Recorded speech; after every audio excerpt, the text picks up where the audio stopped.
Muy buena. Llega a final de año y toca un vídeo clásico en el mundo de BookTube, que es el vídeo de balance de lectura del año. Ese top de lectura del año en 2022 y que hoy toca hacerlo, lo voy a hacer sin edición ninguna, tal y como salga, porque no tengo tiempo para editar, así que prefiero sacarlo y bueno, pues así es más natural. Ha sido un año difícil para mí en el canal porque no he podido dedicarle el tiempo que supone un canal de YouTube y que requiere si quieres sacar vídeos con más asiduidad, porque es que no me daba la vida. Pero bueno, aún así intento sacar esto. Por supuesto, esto es una visión completamente subjetiva, personal, de lo que yo he sentido con esta lectura y lo que a mí me han aportado. No significa que sean, por supuesto, los 10 mejores libros del año, ni los 10 mejores libros de la historia de la literatura universal, ni nada en absoluto. Así que, sin más, si no estás suscrito, suscríbete. Dale ahí, dale a la campanita, que no avisa si no.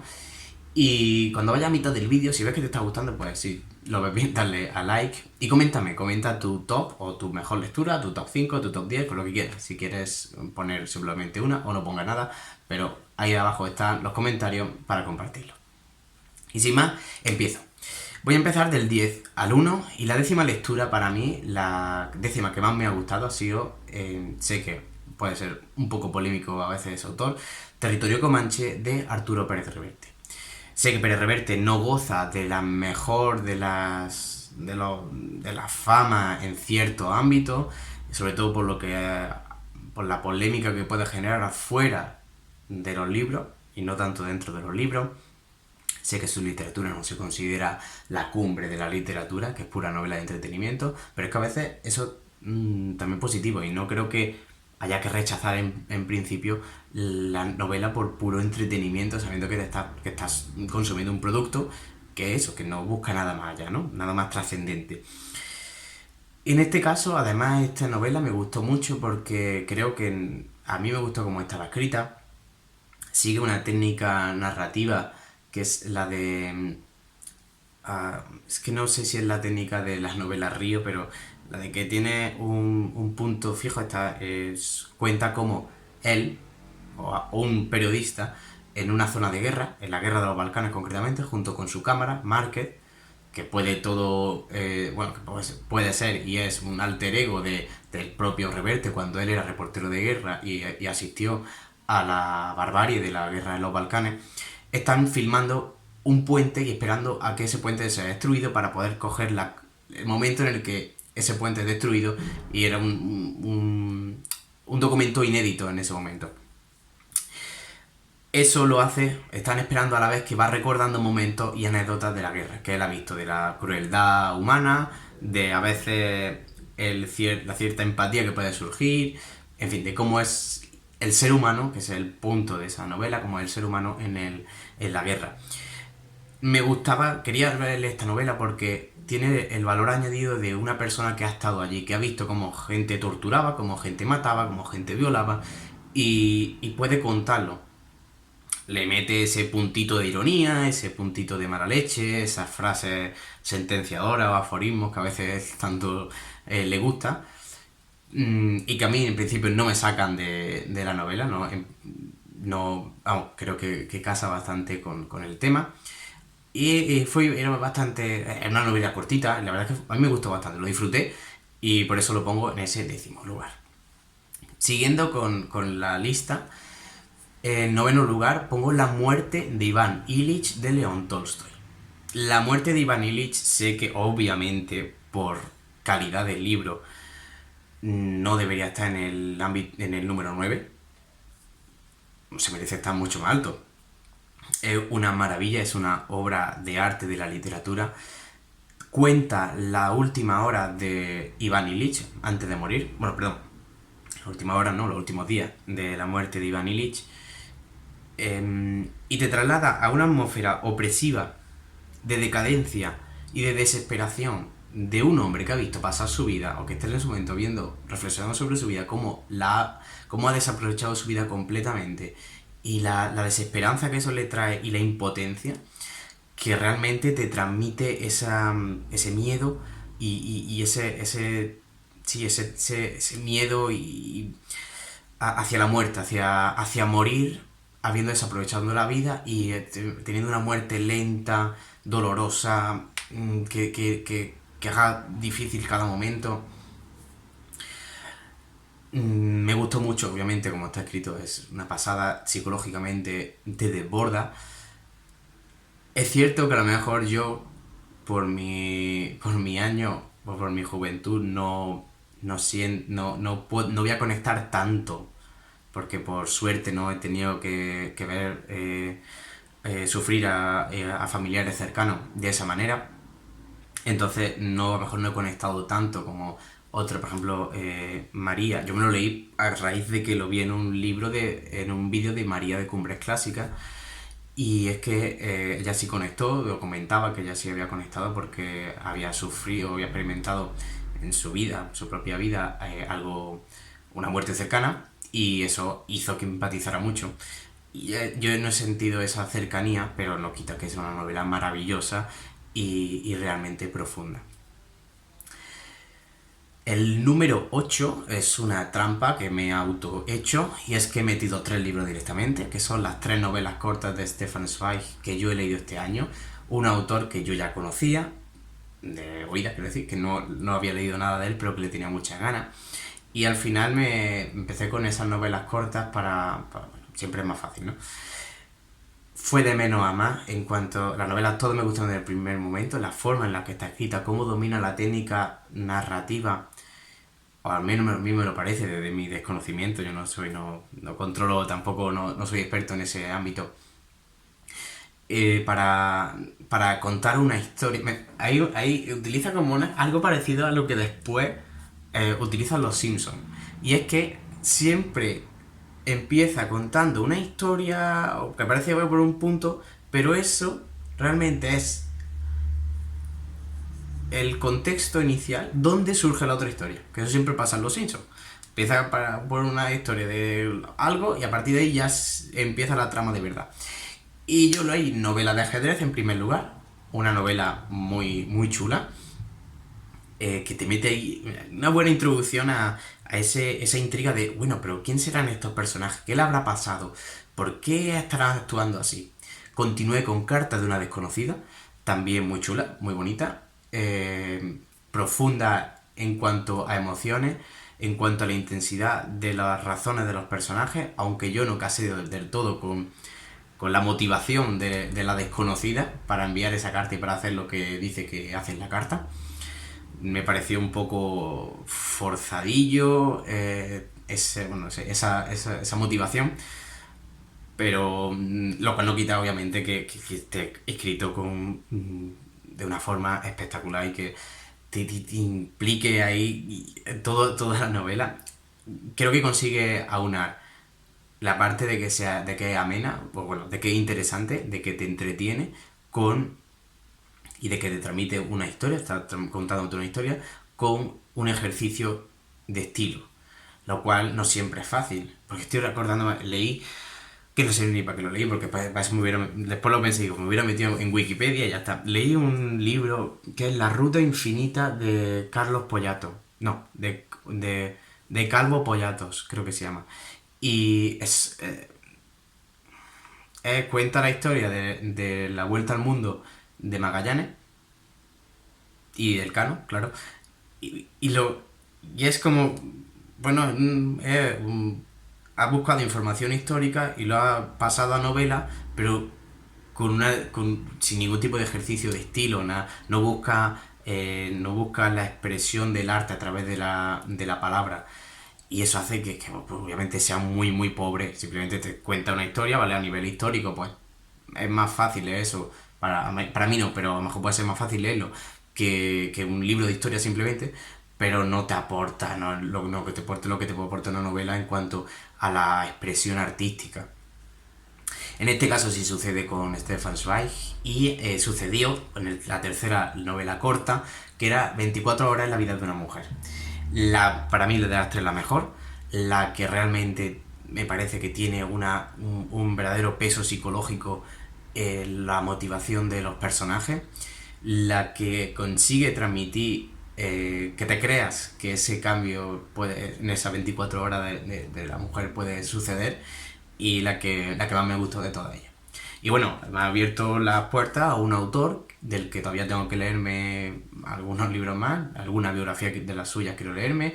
Quiero leerme, por supuesto, ya lo dije, tanto El mundo de ayer como Momentos estelares de la humanidad, creo que se llama. Los quiero leer. Y bueno, me ha descubierto un autor que es como para lo que empecé este canal, para ir abriéndome paso en esos autores que a lo mejor te pueden producir un poco de pereza o de miedo entrar en ellos. Y bueno, pues ahí voy poquito a poco. Eso es el número 8. El número 7 fue una pasada, fue una locura. Y este es el número 7 porque es que los demás también son muy buenos, pero es que este era otro de esos libros que no veía como si me iba a gustar o no, y que una vez dentro me fascinó, y es Siddhartha de Hermann Hesse. Siddhartha cuenta la historia de un monje budista que emprende un viaje personal a través de distintas formas de llegar a la verdad y de practicar la filosofía, su propia filosofía, ¿no? Una búsqueda interior de la verdad y de su propia y del conocimiento de su propia forma de vivir, cuál es la mejor, a través de pues distintas ramas del budismo que existen, ya que Hermann Hesse estuvo un tiempo en la India, y creo que eso pues, claro, fue lo que hizo que quisiera plasmarlo, ¿no? en esta novela. Es una novela que dialoga contigo en todo momento. No es tanto por la historia en sí, de lo que le sucede a Siddhartha y las explicaciones que da sobre los distintos conceptos o distintas formas de abordar esa filosofía de vida, y esa religión, sino el seguir la evolución del propio personaje, cómo éste afronta cada momento de la vida, y a la vez todo eso dialoga contigo. Una frase horrible esta de diálogo contigo, pero es que es verdad, es que cuando tú vas leyendo te hace a ti pensar sobre qué importante, qué no, cómo afrontar tensiones, cómo afrontar momentos difíciles en la vida, qué es lo realmente importante, qué no, etcétera. Y eso lo hace Siddhartha bastante. A mí lo hizo. Además, a mí lo leí, creo que lo leí en un momento adecuado, porque lo leí en un proceso de cambio en el que yo he estado experimentando este año, tanto a nivel vital, en mi vida en general, como a nivel también filosófico y psicológico. Por ejemplo, de forma paralela a Siddhartha, estuve leyendo también sobre estoicismo, leí las meditaciones de Adriano, aparte de otras cosas un poco más pedagógicas sobre el estoicismo. Y ese diálogo que establece contigo la novela, la verdad es que se agradece mucho y hace que sea muchísimo más enriquecedora. Por supuesto, si vienes con una base filosófica sabes de lo que está hablando, o de las distintas corrientes de filosofía que hay, de cómo de afrontar la vida, en cuanto también si has mirado algo sobre crecimiento personal, motivación, gestión de emociones y todo esto, facilita, le puedes sacar muchísimo más jugo. Pero aún así, si no es así, es una muy buena forma de entrar en una literatura más intimista sin que tampoco te supere. De aquí me voy al número 6, el último libro que he leído este 2022, por ahora. No creo que me dé tiempo. A lo mejor sí me da tiempo a terminar otro más, pero no lo sé. Ahora haré una especial mención en ese sentido. Y el sexto libro que más me ha gustado ha sido Un mundo feliz, de Aldous Huxley. Es un libro que lo tenía pendiente hace siglos, y he leído 1984, he leído Rebelión en la Granja, pues estos clásicos de las distopías, utopías, ¿no? que surgen, y quería leer este libro de Un mundo feliz. Me ha gustado muchísimo, me parece que crea un mundo, genera una distopía o utopía am, muy compleja, tanto psicológicamente como a nivel de creación de world building, de creación del universo, con unas justificaciones ideológicas que van apareciendo en las distintas conversaciones entre los personajes, que son muy interesantes y que le dota a todo el mundo de esta novela, toda la construcción que hace de esa distopía, la dota de una complejidad y una solidez que funciona muy bien. Un mundo feliz trata sobre un, un planeta, sí, una civilización, un estado, un macroestado a nivel universal, perdón, a nivel mundial, que ha conseguido la felicidad absoluta de sus ciudadanos. Ha conseguido eso eliminando conceptos como la familia, conceptos como la madre, el padre, el concepto de hijo, el concepto del individualismo, y ha generado una felicidad una felicidad social generalizada para todos los ciudadanos, que hace que haya una gran estabilidad social, no haya cambios extremos y todo el mundo esté contento, todo el mundo esté satisfecho con su vida. Esto lo hace mediante la creación, o la reproducción genética, de forma que se fabrican seres humanos. Los seres humanos se fabrican con distintas características genéticas, adaptándolas a los trabajos que deberán realizar en la sociedad y condicionándolos socialmente desde que nacen, además de esa tendencia genética preestablecida, condicionándolos socialmente a que les guste y estén predispuestos al trabajo o al rol que van a cumplir en la sociedad. Eso hace que cuando tengan que cumplir esos roles, por ejemplo, las castas inferiores deban cumplir su rol asignado, lo hagan con satisfacción y no les pese. Por lo tanto, no hay conflicto, no hay búsqueda de un cambio de vida, porque ellos son felices con eso. Igual que las castas superiores son felices con ocupar los puestos de los trabajos más intelectuales, por ejemplo. Me gusta mucho porque Un Mundo Feliz, escrito en 1938, 39, 1930 y tanto, seguro, muestra muy bien el dilema que se plantea en toda sociedad democrática. Desde la Revolución Francesa y desde la Ilustración ha existido siempre el mismo debate. El debate de la libertad individual frente al bien social. En ocasiones, en nuestra sociedad, prima uno o prima el otro. En este caso, en Un Mundo Feliz, se toma el bien social, la felicidad social, se toma como el bien absoluto, a lo que hay que aspirar. La balanza queda completamente inclinada en favor del bien social. Un ejemplo de esta dicotomía de este dilema y cómo opera es el cinturón de seguridad en el coche. Existe la obligación de poner el cinturón de seguridad. Se limita la libertad individual de que yo, como individuo, pues si quiero ir sin cinturón, pues mi peligro en el que yo mismo me expongo y nadie tiene por qué limitarme la libertad. A ti qué más te da lo que a mí me pase.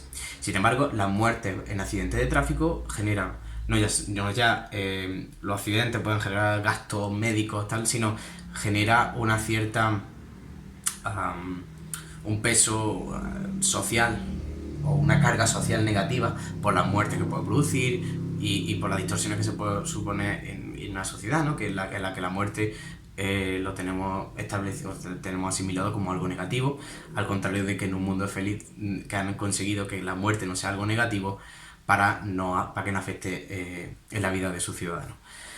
Bien, ese dilema entre hay prima el bien social de que la gente no muera por accidente de tráfico a mi libertad individual es lo que en Un Mundo Feliz se muestra y lo que, por ejemplo, desde la Revolución Francesa se producía, y es que la Revolución Francesa, el bien social de la revolución se puso por encima, por ejemplo, de los derechos individuales que se habían declarado en la propia Declaración Universal de Derechos Humanos, y que hizo que sucediera, por ejemplo, el terror del terror bolchevique, perdón.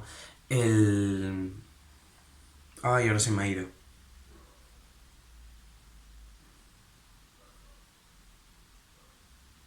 Se me ha ido. El terror de los seguidores de Robespierre. Y se me ha ido el nombre de los de este. Bueno, estas son las cosas de grabar en directo. En fin, que está ese dilema y el mundo de Feliz lo muestra. Además, lo muestra desde el punto de vista contrario a 1984. De esto haré una reseña porque quiero hacer un vídeo tranquilo hablando de eso. Desde un punto de vista contrario a 1984, y es que la tecnología en 1984 es opresiva y sirve para controlar a la sociedad desde un punto de vista negativo. Sin embargo, aquí la tecnología, el mismo hecho, controla a la sociedad, pero lo han asumido como algo positivo la propia sociedad. No es un enemigo, sino que es un complemento que ellos necesitan para ser felices. Pero aún así muestra los peligros de la tecnología y cómo se contrapone esa tecnología a la libertad individual. Como digo, desde distintos puntos de vista. Ese es el número 6. Y una vez llegado al número 6, quería hacer una mención especial a dos libros que no lo he metido en el top 10, pero que quería mencionarlo. Y uno de ellos es La madre de Gorky, del que hay reseña en el canal, porque es un libro que me pareció muy muy bueno, muy bonito, muy interesante. Un libro que me regaló el primer suscriptor de aquí del canal, de Lector Reseña, uno de mis mejores amigos. Y un libro que disfruté mucho porque es un libro complejo, no es fácil de leer, la verdad, entra dentro del denominado realismo socialista o soviético, que buscaba, ese realismo socialista buscaba el influir o despertar a la clase obrera alienada a través de las expresiones artísticas. Sucede con la escultura, sucede en la arquitectura, sucede en la pintura y sucedió en la literatura. Busca transmitir los valores y los principios del marxismo a través de la literatura. Y entonces muestra cómo en un pueblo empiezan a despertar el movimiento obrero y cómo luchan contra el feudalismo, etc. A mí me gustó mucho la novela porque fue una novela que me permitió sacarle mucho jugo y sacarle partido a lo que yo ya he aprendido a lo largo de estudiando años ciencias políticas y aprendiendo y entrando un poco más en la filosofía y en la ideología marxista. Eso me permitió disfrutarla y me permitió sentirme bien y hacer esa reseña. Eso es esa mención especial a ese libro. Y por otro lado también una mención especial a un libro que todavía no he terminado, que me ha regalado mi cumpleaños, que fue hace pocos días. Mi cumpleaños coincide, está muy cerca de Navidad, siempre tiene cosas buenas y cosas malas. Y me regaló mi pareja Marita, me regaló este libro de Dickens, Canción de Navidad, de la colección de Austral Singular, que es preciosa, mira. Esta colección de Austral Singular, que es chulísima, es una pasada. Y me lo regaló. Entonces, para Navidad, pues había que aprovechar y leer esa canción de Navidad de Charles Dickens, que me está encantando, me parece un relato mágico. Tiene las características de la Navidad de magia, con una enseñanza moral. Y es la primera vez que estoy leyendo a Dickens escrito de una manera, con una belleza y utilizando unos recursos en cuanto a metáforas. No sé, es otro nivel. Es que no sé, no estoy capacitado ahora mismo todavía como para poder opinar sobre eso de manera fundada.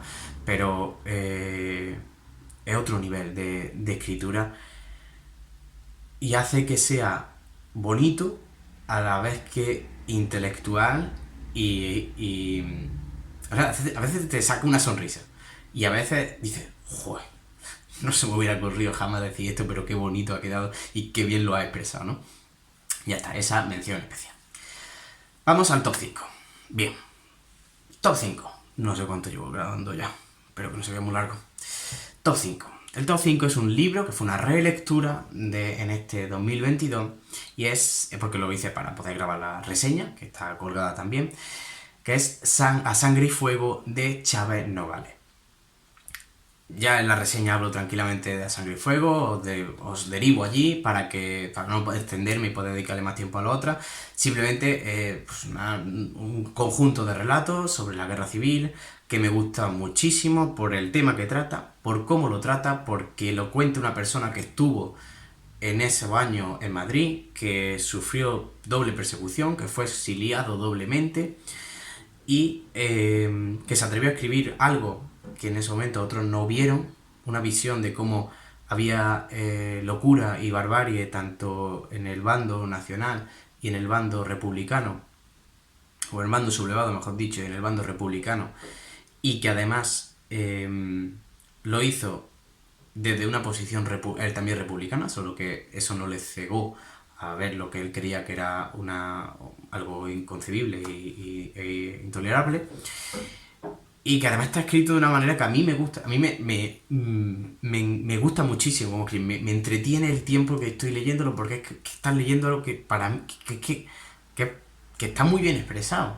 Y yo eso lo valoro mucho porque yo me gusta escribir y a veces escribo y cuesta tanto que te salga algo y digas, oh, qué bien me ha quedado esto y qué ingenioso ha sido. Y aquí lo hace, sin contar que, bueno, el origen de este canal, del Lector Reseña, era crecer como ciudadanos, como votantes y como ciudadanos reflexivos a través de libros de lo que esos libros nos pueden aportar, ¿no?, en el debate público. Y esto lo hace, y sobre todo con ese prólogo famoso de Sangre y Fuego. Es el número 5. El número 4 es una novelita muy bonita, muy intensa, que se llama Viento del Este, Viento del Oeste, de Pearl S. Book, la premio Nobel de Literatura norteamericana, pero que creció en China. Y eso le permitía tener una doble visión del mundo, tanto la visión china como la visión de ser hija de estadounidense. Eso hizo que pudiera escribir esta novela donde cuenta la historia de una mujer que va a ser casada, una mujer china joven que va a ser casada con su marido, pero el marido resulta que se ha ido a vivir al extranjero y repudia todas las tradiciones chinas. Tradiciones como la que a mí más me chocó y la que hizo que esta novela me impactara tanto, que es la tradición del vendaje de los pies de las mujeres chinas, para que se le queden los pies, bueno, deformados y diminutos. Eso, esta mujer tiene que luchar contra sus propios prejuicios, contra su propia socialización durante años de qué es una buena mujer, qué es una mujer atractiva en China, cómo agradar a su marido. Y ese crecimiento personal lo hace a través de cartas que ella envía a su hermana, que yo he interpretado que es la propia autora, y muestra ese contraste, ¿no?, entre el choque entre la tradición y la modernidad, entre luchar contra tu propia familia y contra lo que las convenciones sociales dicen, pero también a la par luchar por tu felicidad. Me gustó mucho, me pareció muy intenso, lo terminaba de leer y me quería continuarlo, o sea, me apetecía ponerme a ver cómo termina, cómo se resuelve esto, la verdad es que se lo he recomendado a todo el mundo. Yo tengo que leer más de Pearl's Book. Marieta ha leído más, por ejemplo, y yo porque bueno, encontré una obra, una colección en la Cuesta Moyano, con justo un conjunto de obras escogidas de Pearl's Book. Está La Tierra, está La Madre, creo que se llama también, que son La Buena Tierra, creo que es, y La Madre, que son una de las más conocidas y que, bueno, dice, defiende su criterio, y que es una autora que ganó el premio Nobel de Literatura de manera muy justa, con justicia. Esa es la número 4. Nos acercamos ya al top 3, y en el top 3, en el 3, sitúa la novela que leí, creo que fue la primera del año, o si no la primera o la segunda, porque la leí en enero, y es El corazón de las tinieblas, de Joseph Conrad. Novela ultra famosa, ultra clásico, sobre ese viaje que hace a un río en África, que es el río Congo, como el propio Joseph Conrad hizo, de un marinero y cómo esa búsqueda no, no el coronel Kurtz, del señor Kurtz, un recolector de marfil, supone un viaje al interior del alma humana y de lo que eso suponía. La barbarie que allí vio Conrad la trasladó a este corazón de las tinieblas e intentó hacer un relato de eso, de cómo puede corromperse o de qué es posible que haga el ser humano. Se ha interpretado muchas veces este libro, yo cuando lo leí tiene una interpretación, cuando busqué información, bueno, me alucinó, Joseph Conrad es una maravilla como escribe, y además escribe en un idioma que no es el suyo, porque él era austríaco o polaco, uno de los dos, solo que después se nacionalizó británico y escribía en inglés. Entonces, la atmósfera que consigue transmitir ese río con esa selva opresiva, misteriosa, peligrosa, me encantó desde el primer momento. Era como, cuando empecé el año, me había autopropuesto mejorar en cuanto al nivel de literatura que yo leía, y esto lo hizo. Yo noté que, por lo que estoy notando ahora con Dickens, que hay un nivel más, hay un cierto nivel de escritura donde solo llegan algunos. Y aquí se produce eso. Además, hace ese viaje al interior, y era un viaje que yo he ido reinterpretando con el tiempo, conforme he ido buscando información para hacer la reseña, que también está subida al canal. El corazón de las tinieblas, yo no lo puedo interpretar, y lo defiendo que no lo interpreto como un viaje al alma humana en términos universales, a todo ser humano en todo contexto histórico, sino que es una denuncia de lo que sucedía concretamente en el Congo. Algo que Conrad vio, que él conoció, y generó un movimiento de repulsa a nivel internacional, llevado a cabo por dos señores, entre ellos Roger Casement, y con el que él empatizó, ya que conoció a Casement y bueno, mostró el apoyo a ese movimiento internacional en favor de los derechos de los indígenas, o de los nativos, perdón, de los nativos congoleños. Y entonces, para mí, Corazón de las Tinieblas muestra esa barbarie de la colonización belga del Congo, y es una especie de denuncia, o al menos mostrar esa realidad de cómo el hombre, por la perversión que le producía el dinero, o la propia avaricia, producía una perversión del alma humana que no se producía en Europa, sino que era, bueno, una vez que llegaban allí y mostraban lo que esa codicia, un sistema totalmente estructurado para generar codicia y avaricia, y que la avaricia sea el motor que haga que funcione todo el sistema colonial en esa zona de África. Me parece muy interesante, muy intenso cómo lo escribe todo. Así que lo disfruté muchísimo, por eso es el número 3. Y el número 2 me ha costado este 3 me ha costado, el top 3 me ha costado colocarlo, la verdad, pero el número 2 es uno que ya cuando lo leí ya dije, esto va a ir sí o sí a los mejores lecturas del año. Y en Memorias de Adriano, de Marguerite Yourcenar.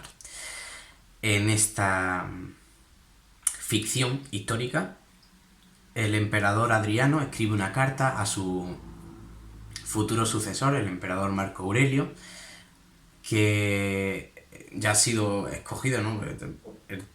Adriano pertenece a los 5 emperadores buenos, llamados 5 emperadores buenos. Trajano, Adriano, Antonino Pío, Marco Aurelio, y me está faltando uno.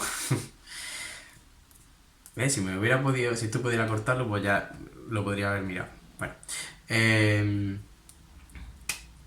Adriano nombró sucesor a Antonino Pío. Y Antonino Pío, y obligó a Antonino Pío a que hiciera como su sucesor, y por lo tanto a su nieto, lo que sería, porque los emperadores romanos tenían la tradición, dentro de estos 5, dentro de los emperadores buenos, tenían la tradición de que adoptaban a una persona escogida por ellos como su propio hijo adoptivo, una figura bastante común en la Roma de ese momento, y lo hacían su sucesor. Eso supuso que se pudieran seleccionar a ciertas personas y no fuera completamente la genética la que, la que determinara quién fuera a ser el sucesor. Algo que, de hecho, cuando Cómodo, hijo de Marco Aurelio, es el que toma, que es el que sale en Gladiator, Joaquín Phoenix es el que hace de Cómodo, es el único que es hijo genético, hijo biológico de Marco Aurelio, y que sucede a su padre, es cuando se toma, más o menos como un momento en el que decae esa dinastía de los Antoninos. Lo que quiero decir es que aquí Adriano envía una carta a Marco Aurelio explicándole, aconsejándole sobre cómo ejercer el gobierno del imperio. Cómo, a través de su vida, relata cómo ha sido su vida, cómo él ha gestionado los distintos momentos de su vida, qué ha sentido.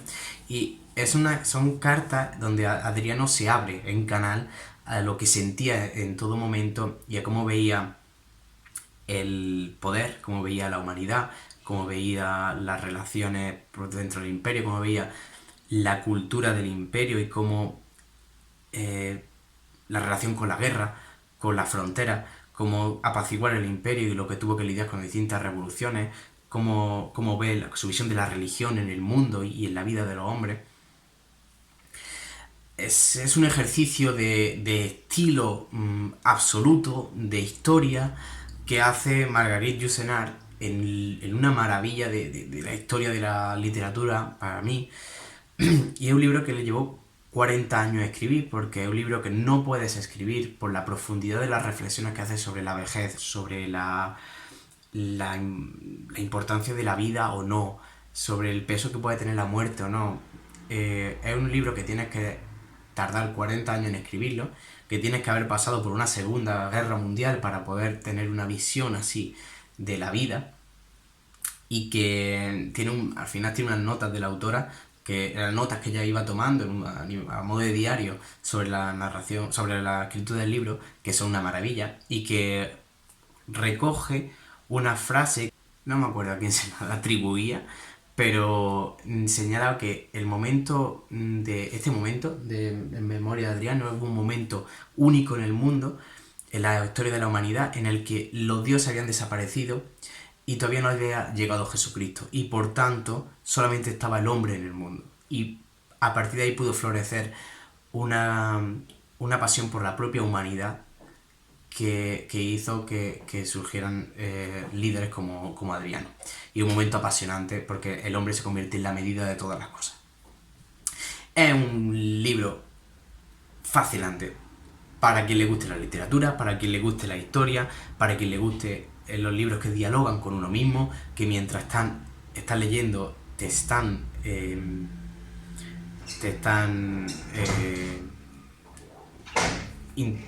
interpelando continuamente. Relata la pasión y el amor que sentía Adriano por Antino, por su amante, pareja, cómo esa pasión le desbordó y le sumió después en las dificultades de tener que superar la muerte de Antino. Es maravilloso, es una lectura de las que te marcan y de las que realmente pues, no sales siendo el mismo lector y la misma persona cuando la terminas. Es una lectura de esas que, por los grandes libros de la literatura, ¿no? Los grandes clásicos y estas lecturas que no te alargan la vida, pero te la hacen más ancha.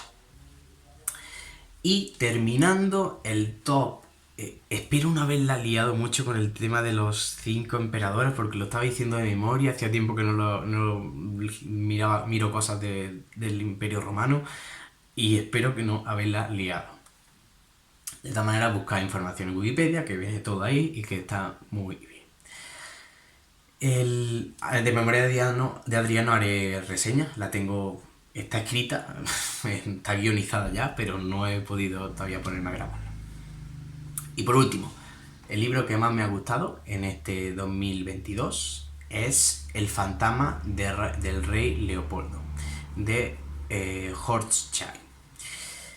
El fantasma del rey Leopoldo yo lo leí, lo leí a raíz del Corazón de las Tinieblas. Estaba buscando información para poder para poder realizar bien la reseña del Corazón de las Tinieblas, y es uno de los libros que me hizo cambiar esa visión sobre el Corazón de las Tinieblas. Cuenta la historia tanto de todo el proceso de exploración del Congo, de toda la cuenca del río Congo, como todo el proceso de colonización y posterior desmantelamiento del sistema colonial, o de al menos sí, más o menos, del sistema de explotación que estableció el rey Leopoldo II de Bélgica en el Congo. Es un libro de historia que te plantea los hechos históricos, te explica cómo se fueron desarrollando, con citas históricas, con documentación, etc. Y que realmente te sitúa en todo el contexto de la colonización y por qué se produjo aquello, cómo fue posible, cuál era la barbarie y cómo había un sistema institucionalizado para que aquello se produjera, para obtener tanto en primer lugar el marfil y después el caucho, y cómo además eso se hacía con la connivencia de toda la comunidad internacional que se tragaba todo el mecanismo de relaciones públicas que había establecido y de propaganda que había establecido el rey Leopoldo II para que aquello se vendiera como una labor filantrópica. En resumen, una labor filantrópica que ocultaba un sistema que llegó a matar entre 8 y 10 millones de congoleños y que hizo que disminuyera la población nativa a la mitad.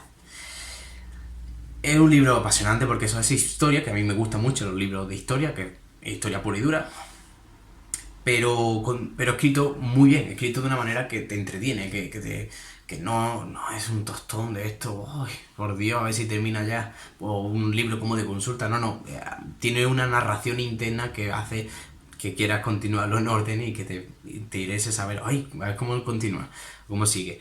Está muy bien escrito, la verdad, y es de esos libros de historia que hace que tenga sentido que los historiadores escriban para el gran público, que escriban libros con un tinte un poco más comercial, porque aporta mucha información, aporta conocimiento, te adentra en un ámbito en el que si quieres saber más, pues es una buena forma. Y bueno, este libro yo lo conocí porque tiene un prólogo de Mario Vargas Llosa, que lo escribió o que lo leyó y que fue el origen para que después escribiera El sueño del Celta, libro que también he leído este año, pero para mí un poquito regulero. Y ha sido el libro que más me ha gustado. Obviamente no es el mejor libro de todos los que hay, o sea, no puedo comparar a esta Hochschild con Hermann Hesse, con Yusenara o con Tolstoy. Obviamente es el libro que más me ha gustado a mí, y esto no puedo compararlo con Tolstoy, no puedo compararlo con Zweig, con Hermann Hesse, pero el libro que a mí más me ha gustado, que más interés me generaba, que más con más ganas lo cogía y que más me enganchó. Así que, y después que más quería comentarlo con la gente, solamente no sé cuántas veces lo he mencionado ya este libro este año. Así que, pues por eso lo pongo el número 1. Y sin más, este es el top 10 de libro de 2022, de El Lector Reseña. Espero que os haya gustado. Decidme opiniones, decidme cualquier cosa. La verdad es que los comentarios que recibo, cuando recibo, son muy agradables de ver, y siempre todo el mundo ha sido muy, muy agradable. Espero que hayáis tenido un buen año en todos los sentidos, que hayáis tenido un buen año lector también, que hayáis pasado una feliz Navidad y lo que queda todavía, y que nos podamos seguir viendo. A ver si voy poquito a poco grabando más vídeos, organizando un poco la vida y haciéndolo poco a poco de forma que sea más viable. Y sin más, muchas gracias por ver el vídeo, un saludo y nos vemos.